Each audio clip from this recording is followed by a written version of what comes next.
Todd Frazee. This is a quick tutorial to show you how to do a save off a graphics file of your Fusion 360 model. So first you search for your model, find the model, and then I would close your navigation window there. And you want to have your model displayed as large as possible.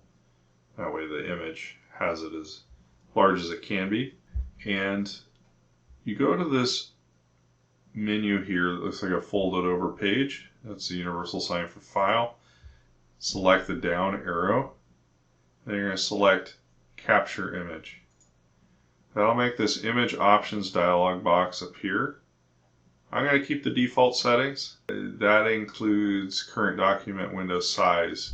So that'll make it the same size as the monitor window you have.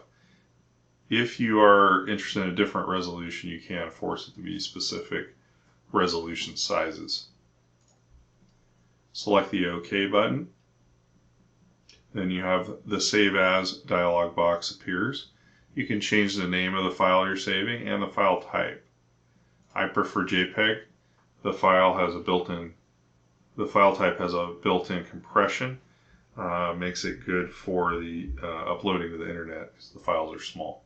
You want to make sure the Save to My Computer box is selected, and then pick on the path and choose your location that you want to save the image in on your computer. Make sure that's a location you know where it is.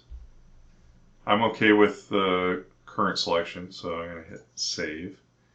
And it should save the model to that folder in a graphics format.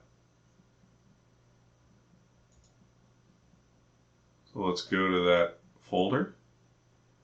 And here we go. Here's our TCOS-14 version 10 JPEG.